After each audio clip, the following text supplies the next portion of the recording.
Hello and welcome to Ag PhD, live from Ag Connect. Brian, this is fun being at Ag Connect and getting to actually tape our show live. So yes, we aren't actually standing at Ag Connect this instant. We are taping a show. I'm really excited today because when we're at a large show like this, we get the opportunity to look at a number of different new technology things, new equipment, and maybe even, Darren, a way to kill some Roundup-resistant weeds. We've got to talk about that today. Well, we're going to need it, Brian, because we're going to reduce tillage on our farm. In fact, we're using strip till. We're going to talk about strip tillage and how that may benefit you today. We have a difficult to control perennial weed of the week, too, coming up later in the show. But first, here's this week's Farm Basics.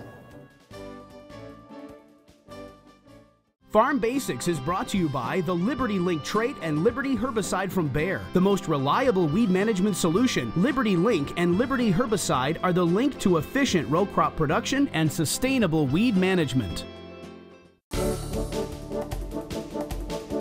During our Farm Basics time today, Darren and I are going to talk a little about some of these new emission standards, Darren. So I don't get it. I mean, what's going out of the tractor anymore for emissions is pretty much cleaner than the air that's even coming in, isn't it? Well, you know, this is one of the things that we as farmers fight. We're less than 1% of the population of our country, and so we're generally considered to be the bad guys. You know, oh, you've got all these diesel engines running around. You know, if you got gas coming out the back end of a cow, you know, we're all concerned about these things. Well, I can't control what comes out the back end of a cow, but I certainly can control what comes out of my engine. So there are new diesel engines, and over the last few years, we've had to meet even stricter emissions standards, and we're moving to the next one coming up here in 2014. We're talking about Tier 4A. Yeah, okay, so just talking about these new emission standards that are going to come out, kind of put it in layman's terms, how would you describe this thing? What are we trying to protect against? What do we want less of? Well, layman's terms is perfect for me, Brad, because I am no engineer. But, you know, when you look at a diesel engine and you try to tune it,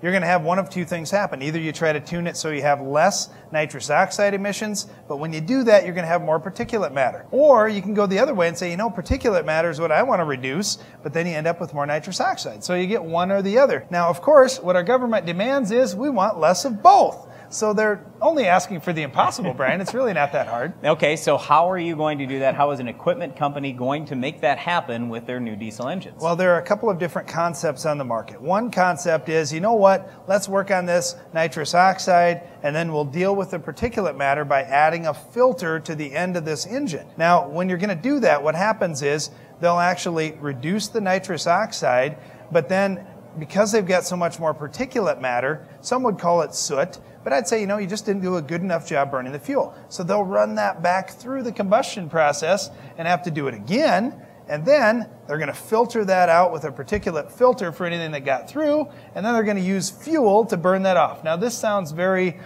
inefficient to me, and actually you end up having to change your oil more often. You end up burning more fuel than you normally would. I mean, there's a lot of negatives by using the EGR system. What we're using on our farm when we're getting Tier 4 engines, we like the SCR system, the selective catalytic reduction. That's a big word for me to say. And in that process, what we're trying to do is we're looking at that particulate matter as, wow, that's fuel. Let's be more efficient. Let's burn that down. So then we're going to have more nitrous oxide in the emissions, which isn't a good thing either. So what we'll do then is after the whole engine process, then we're going to add what we call diesel exhaust fluid, or basically liquid urea, in a separate process. So we can keep our engine temperature down where we want it to be. We can be more efficient on our fuel because we're going to burn up that particulate matter and use it.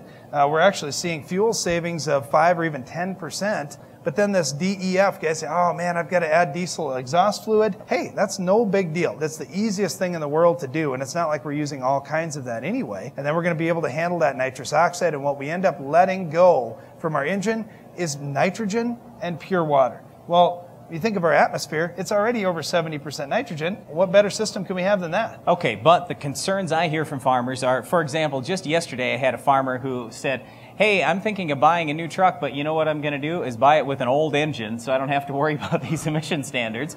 Because he said, I'm worried about cost with these new engines and how that's going to affect pricing of everything from tractors to combines, anything that's got an engine, its pricing and fuel efficiency, because he didn't think that it was going to be as fuel efficient. Now, you had to use that 4-letter word in farming that just we don't like to hear, and that word is cost. And when you think about, oh, what's it going to cost? No, look at it differently. How much am I going to have to invest for this new engine. If I'm going to save fuel every time I'm running and I'm going to get more power, that's a pretty good deal for me. So I have to look at what the benefit is of going to the new engine, and then I have to think in the big picture. You know, we as farmers, as I mentioned before, we're less than 1% of the population. We need to do things right, or we're going to get even more regulation on our farm. Now, here's something we can control. We can change what the emissions are. It was estimated by the government that 10% of the nitrous oxide emissions in our country are due to our equipment on the farm. I think that number is ridiculously high. I don't agree with it at all. But even so, that's the way other people are looking at our farms. And if we have an option to clean that up, and we can do a better job with these engines on our farm, you know, using less fuel and having more power, you know, it's not such a bad thing. It is a good point, and I guess the main thing, and the reason why we're talking about this today, is all these changes are coming in the future. We just want you to be aware of what they are and research them a little bit with your equipment dealer before you make snap judgments saying, well, it's just going to cost a whole bunch more, and I'm not going to be as efficient. Well, you know what, Brian? You may need to be more efficient to control our weed of the week. We'll show you how to control this tough weed coming up later in the show. For years, FarmLogic has been the easiest and most convenient way to keep up with your farming operations. Well, it just got better. Introducing FarmPad for your phone. You always have your phone with you, so entering records as they happen is as easy as a touch of a button. Chemical database, GPS, service records, and more. When you do it on the farm, save it on your phone and it's backed up forever. Call or visit farmlogic.com for a free trial and find out why FarmLogic is the best decision tool for the farm. Today's Case IH equipment is packed with industry-leading technology, and Titan Machinery has the experts to make it perform to its maximum potential. We have a team of specialists and the entire Titan Machinery network to provide you with the expertise to keep up with today's advanced machines. Whether it be for your Case IH planters, sprayers, or precision farming equipment, our experts have the answers to get the most out of your equipment investment. Maximize your productivity with Titan Machinery. Better solutions. You can't fill a barrel any fuller than its lowest stave, and your crops can't do any better than the nutrient that's in shortest supply. Your yield potential is only as good as the weakest nutrient in your fertilizer program. Give your crops more than just NPK. Prescription apply all the micronutrients your crop needs, each one customized for your crop's potential. MicroLink, linking yield to potential.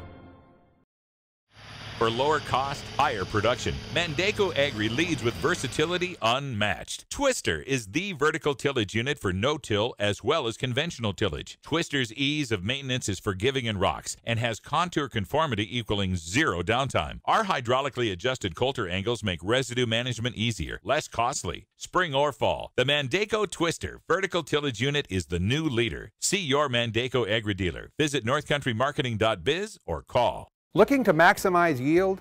QuickRoots is a microbial seed inoculant that allows the plant root to explore a greater volume of soil, the key to higher yields.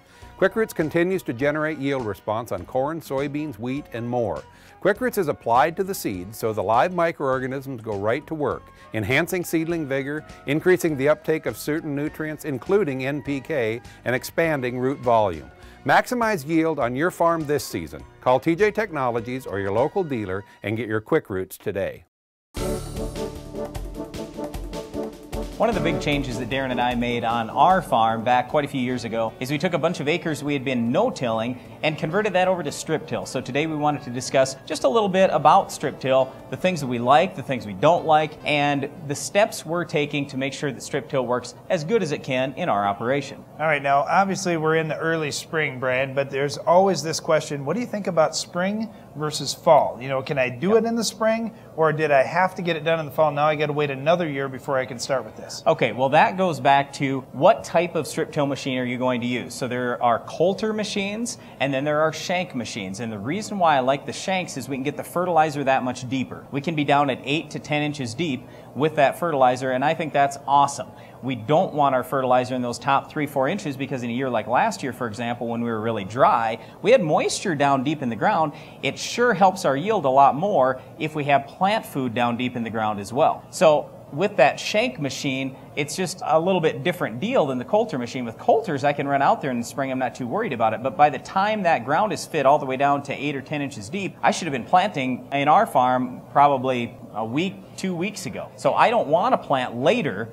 I want to plant the same time as normal, so that's why strip till with our machine isn't going to work too well in the spring. Well, here's what guys look at though, is they say, well, okay, that sounds nice, but I don't know, on my farm, the wind really blows here. And, you know, the wind really blows everywhere. But they're worried that that residue that they chopped up in the fall, now it's going to blow back over that strip till berm because, after all, I mean, you are doing seed bed preparation with that strip till. You should be able to go right in there and plant. So how do I manage that residue, and can I do that in the spring? Okay, so one of the most important things that we found on our operation, a lot of guys told us, okay, when you're going to no-till or strip till, you need to leave those stalks standing tall in the fall, if you're going out there in corn stalks, for example. And yes, you can do that, but the trouble with that is those corn stalks eventually fall over, and they fall over, unfortunately, a lot of times right before we're going to plant. So we'll go and we'll plant, and then we're hairpinning residue, and our stands were not as good. So that's what I didn't like about no-till and strip-till prior to us getting a chopping corn head. With a chopping corn head, we've sized that residue, and I know a lot of guys talk about this residue blowing off. You know, we've used chopping corn heads for quite a few years, and I really haven't seen a whole lot of problem All you in our have to do is operation. lift up just a little higher, leave those stalks that remain just a little bit taller. I mean, you don't want to cut them right down to the root base. If you're leaving them where, you know, you've got a foot out there of stalk, that's enough to catch. It slows down that wind, and it keeps most of that residue in between the roots. Yeah, but anyway, so Darren's question was, if I've got this berm there in the fall, it's too far in advance of spring, and we're going to have residue coming over the top. Well, I don't care. If the residue is down to just these little pieces, it's no big deal. When we're coming along with the planter, we clean that off anyway, and we've got a nice stand. Well, that's the important thing. A lot of guys will ask me, okay, I'm going to strip till now. I'm going to have this nice black strip. Does that mean I don't need any row cleaners on my planter? No. That's absolutely not what I'm talking about, especially if you're going to go into corn stalk residue. We like to have good row cleaners there that can just push that out of the way, and then make sure when you're setting that up, you're going to push out far enough to get away from the gauge wheels. Otherwise, you're going to bounce over those little pieces of stalk, and now you've got an uneven planting depth, and you'll certainly see that in emergence. Yeah, so that leads me to one of the next questions we get is, do you go back over the same strip every year when you're doing strip till year after year after year? Well, we're in 30-inch rows, and we'll do corn and beans, or we'll do continuous corn, one or the other. And either way, we're going to plant here one year, we're going to go 15 inches over the next year, then we're going back to where we were in year one. So we are rotating, we are splitting those rows. It's pretty easy. And then I guess the other thing that makes it easy is we do have RTK GPS on our tractor that's pulling the strip till machine and the tractor that is pulling the planter. Well, you know, you have to think about what your goals are for your farm. And one of my biggest goals is trying to increase my organic matter levels on my farm. And where am I doing that? I'm doing it by planting crops that have lots of roots, like corn, for example. It has 5 times the root mass of soybeans. But if you're going to till that up, you're negating a lot of that benefit that you could have. So if I'm moving over 15 inches with my strip, I'm going to leave those corn stalk roots alone and let them decay naturally. And in the meantime, now I just move over to the side a little bit, plant my beans, and everything works out great. So I really like that system. Yeah, we did no-till for a long time, and that was a way to increase our organic matter, reduce erosion, things like that. The other thing it does is obviously conserve moisture in a year like last year, but the problem was we weren't getting our fertilizer deep enough. And the other problem was the ground wasn't very warm in the spring. And certainly strip till is not going to be as warm as conventional till, but it's definitely warmer in that berm than no-till. A lot of times we're finding it's 7 to 10 degrees warmer in the spring in that berm than between the rows where we've got all that residue left. Well, nutrient stratification is a big deal, and along with that comes, all right, I'm doing strip till now. How do I soil sample in that if I'm just fertilizing this band over here, or maybe you're moving back and forth? Where do I stick my probe in the ground? And it certainly varies depending on the operation, but it is something you have to consider. Do I vary my rate or vary my spot a little bit that I'm pulling that sample? I like to pull some samples in the zone and some off to the side. I'm going to pull half of them in and half just off to the side of that zone, and then I can kind of get an overall picture of where I'm at. Okay, so Darren, one last thing here with this whole strip till deal. A lot of guys will say, talking about the fertilizer, can I use less fertilizer in strip till than conventional till? We've been doing something, I was just going to mention, we've been doing something in our farm for over 10 years now, long-term study. We've been taking strip till and putting on the rate that we felt we needed, and we've been going, honest to God, 50% higher with P and K in broadcast. Over 10 years now on some fields, and we have yet to gain yield on those broadcast fields. Eventually, it's got to come back. We're putting so much more fertilizer on those broadcast fields, but I'm just trying to say that at least in the short term, we know that using those bands, those narrow bands down deep, is a more efficient way to use fertilizer. Universities have said it for years. I now believe it because we've done it for so many years on our farm. Now, this is not to say that there aren't disadvantages to strip till. The biggest one I see is it just takes time to do in the fall. but there certainly are some good advantages to it. So that's one of the reasons why we use it on our farm. Now, one last comment on the fertilizer. When you think about it, well, what rate of fertilizer should I use? I'm in year 1 of strip tillage. I say use the same rate you were planning on using in your broadcast. Just put it in the strip and then see for yourself. You're either going to get a lot more yield, and all of a sudden you see, man, I got another 10 bushel pop. This is a great thing. Or you say, you know, I had a little too much P or K, I was short in something else, and you can start tweaking your program. So I wouldn't necessarily go into it thinking I'm going to cut my rates a lot. I would think of it as, hey, I'm going to be a lot more efficient with my fertilizer applications, and I can shoot for higher yields. Well, you know what, Darren, even if I'm going to get higher yields, I'm going to have more fertilizer out there, I'm going to go to strip till, no-till, conventional till, I don't care. We're going to probably still have some of our weed of the week. It's one of the toughest ones you'll probably face on your farm, but we'll tell you how to stop it coming up later in the show.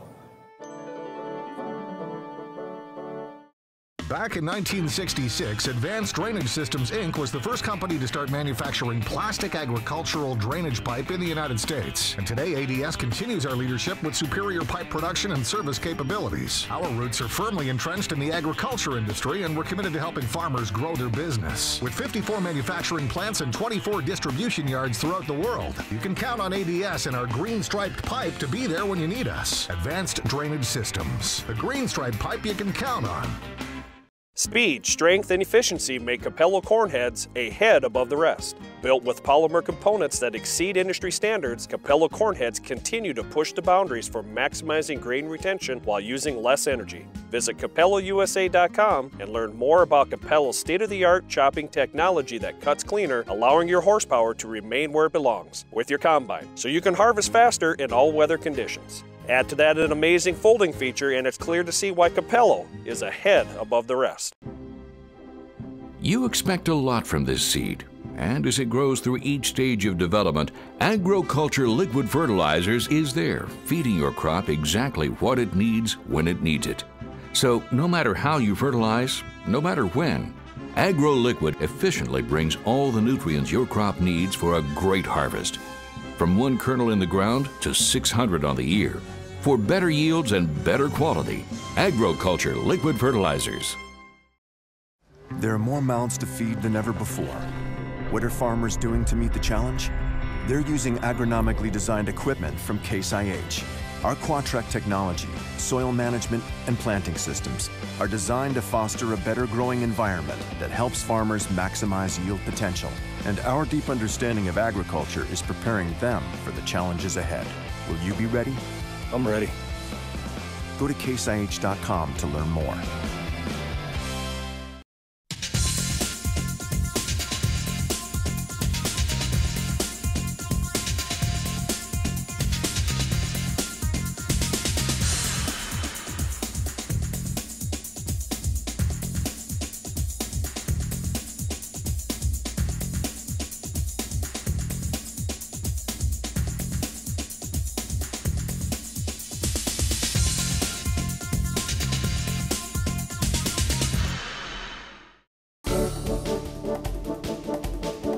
Well, Brian, it's getting to be less fun fighting weeds on our farm because Roundup's not working on all of them anymore. I don't know. I kind of look at it as it's more fun. It's more of a challenge. I like a good challenge. Yeah, I want to have a good challenge with resistant weeds, Brian. I don't think you're going to get much support on that argument. Okay, but seriously, right across the road when we had our big field day last year, we had a neighbor who, in his soybeans, had water hemp that was standing probably 6 feet tall. And the thing is, he's an excellent farmer. Right. And you know what? He went out with a late application of Roundup. He did everything that he was supposed to do, and it's been working for years and years, but all of a sudden it didn't work anymore. Right, and so my whole point is we've got Roundup-resistant weeds right next to us, and I mean, let's face it, we've got them on our exactly, farm. if they're right next to us, you know that they're on our farm. So the big thing is when we start talking about these Roundup-resistant weeds, they're a lot easier to control in grass crops like corn and wheat because most of these Roundup-resistant weeds are broadleaves. So let's focus on a broadleaf crop like soybeans to begin with, and what would be the best control program? Well, first of all, in any crop, look for pre-emerge herbicides you can use because, number one, you're going to increase your yield because you never have to fight those weeds post-emerge. They never take any sunlight, any nutrients, any moisture away from your crop. So pre-emerge herbicides are great regardless, but when it comes to fighting Roundup-resistant weeds,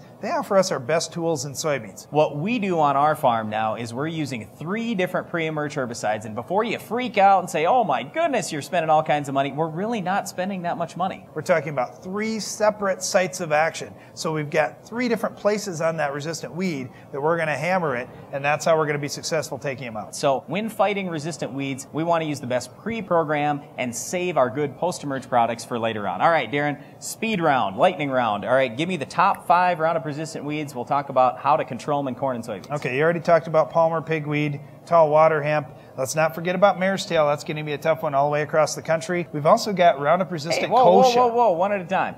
So no, hit them all, Brian. Come on. No, I don't want it easy. And okay, so with all these, we want to use something pre, but let's talk post real quick on the Palmer pigweed or water hemp. Flexstar in soybeans, in corn, status. Okay, then let's talk about mare's tail. Good luck. Got to use a good burn down, and honestly, on our farm, we do it in the fall. In front of beans, we'll use 2,4-D or Banville in the fall, but it's way in front of beans. Okay, right in front of beans, sharpen would probably be really good in combination with metribuzin would be my suggestion. Yep, and then post-emerge First Rate does a decent job on it if you catch it fairly small. Yeah. Now let's talk about those ragweed. Mare's tail, status in corn. Okay, and let's talk about common and giant ragweed. Pre-emerge, I want to use my good 3 program, but then post-emerge First Rate would be the best in soybeans, and in corn, I would say status. Okay, kochia. We didn't talk about kochia yet. No, kochia. Good luck post-emerge in soybeans. Post-emerge in soybeans. Unfortunately, I'm back to Cobra.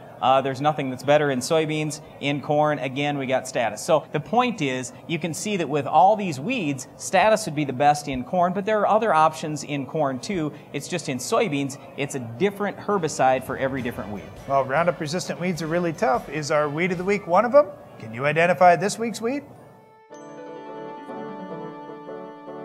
The Weed of the Week is sponsored by the Enlist Weed Control System from Dow AgroSciences, a new herbicide and trait system that will build on glyphosate. You work to protect your farm's legacy and to keep it going.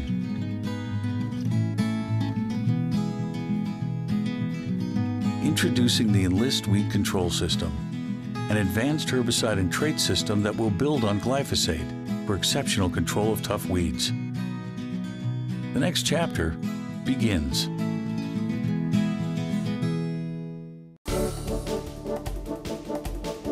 Our weed of the week is Canada Thistle. It's a perennial weed. It's got a massive root system. It's hard to stop. How are we going to do it? Well, 20 years ago, Brian, most farmers across the country would say this is the worst weed. I don't have a good answer for it because it has such an extensive root system below ground that even though you may only see a few plants above ground, there could be thousands of miles of roots going underneath the ground. Hey, you know, one of the things, thinking back to 20 years ago that we often talked to people about back then was don't do tillage in that thistle patch, because what happens is if you till that up, there are below ground rhizomes, and if you cut those off, the rhizome's probably still going to live. You spray your herbicide on, and now that herbicide can't get all the way through that big root system. And a lot of times you'll see a field where a farmer has done tillage everywhere, and you'll see just a couple little spots out there where he hasn't done tillage. Oftentimes it's due to a perennial weed like Canada Thistle that he wants to leave so he can spray a herbicide on it to get that root system under control. Yep, well, Roundup is excellent, but you've got to use high rates. Same thing with Stinger. The other thing is in pasture situations, we talk often about Canada Thistle. Tordon is really good,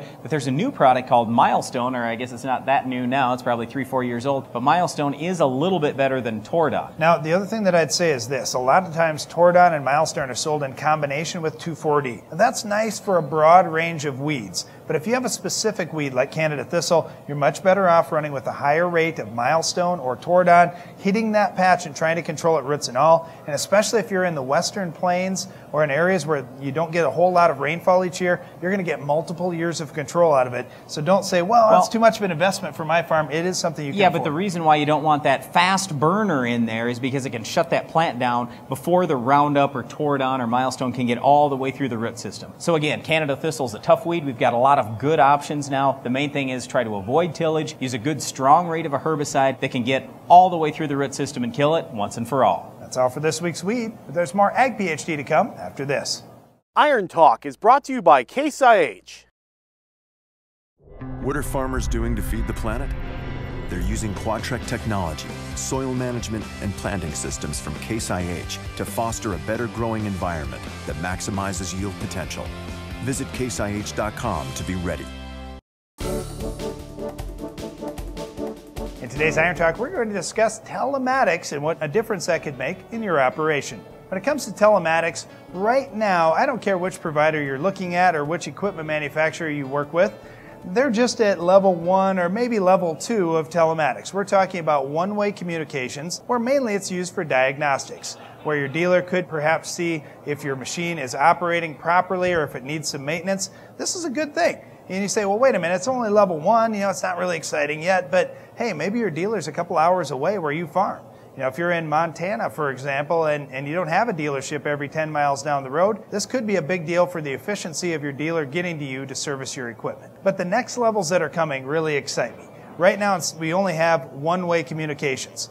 Soon, we will have two-way communications, where not only can you see what's going on in the tractor, but you can interact with what's going on in the tractor. For example, one thing may be geofencing, where you can find out anytime your tractor enters a field or leaves a field. This could be a good thing just for keeping an eye on multiple operators on your farm, but it can also be a big deal if you're worried about theft of your equipment. You could see that, hey, somebody got into the equipment and started it up. The last layer, though, the thing that's going to be really big, where this is just going to change the industry completely with telematics, is when we can share that data remotely around multiple machines. You could share information with whoever you wanted, with your seed dealer, with your equipment dealer, with your banker if you would like, or certainly with your desktop computer back at home. I'm nervous about this because I've got a brother who likes to control everything. He'll watch me out in the field. I'll never get anything done. But it could be a really good thing for you and for your farm, especially if you have multiple machines running at the same time. So telematics is something to ask your dealer about. It's coming in the near future, and it could make a big difference in your operation. That's all for this week's Iron Talk, and now back to the show.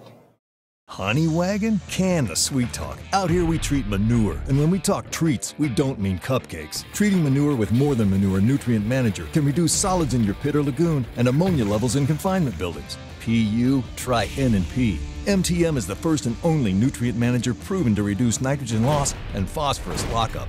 That's fertilizer loaded with yield potential. Looking for proof? Check the bin. Isn't that sweet? Results you can't ignore. A pit you finally can. Today's Case IH equipment is packed with industry-leading technology, and Titan Machinery has the experts to make it perform to its maximum potential. We have a team of specialists and the entire Titan Machinery network to provide you with the expertise to keep up with today's advanced machines. Whether it be for your Case IH planters, sprayers, or precision farming equipment, our experts have the answers to get the most out of your equipment investment. Maximize your productivity with Titan Machinery. Better solutions.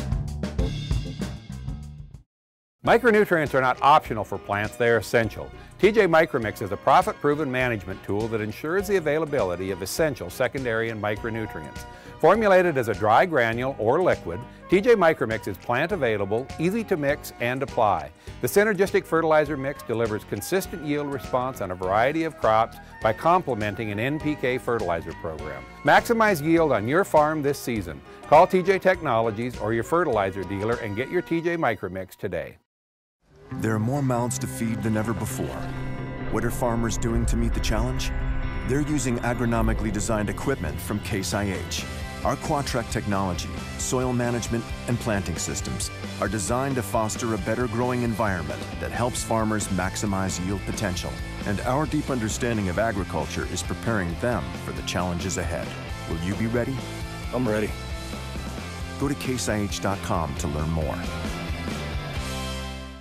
Closed captioning for Ag PhD is sponsored by Norwood Sales. The all-new S-Cube commercial tender is the only tender on the market with poly tanks, giving you the capability to haul seed, fertilizer, water, or liquid fertilizer. Each cube can hold 300 units of seed, 2,000 gallons of liquid, or 300 cubic feet of fertilizer. Options include full functioning wireless remote, stainless steel conveyors, and self-contained hydraulics. Get yours today at Norwood Sales. That's all the time we have for today's show. We had a lot of fun filming at Ag Connect, Brian. It was really fun to do it in front of an audience. Well, I don't know about that, Darren, but no, it was pretty entertaining. But I guess the main thing is we just wanted to tell everybody here at Ag Connect, thanks a lot for joining us today, and thanks for sitting in on this taping. Yeah, so Darren had fun at least. No, we had a great time. Well, that's all the time for today's show. I'm Darren Hefty. And I'm Brian Hefty. Thanks for watching Ag PhD. Farmers focus on controlling weeds in their fields in order to produce more food. Abundant food supplies help Americans spend less of their income on food than nearly any other country in the world. To learn how farmers do it, visit the Responsible Nutrient Management Foundation at rnmf.org.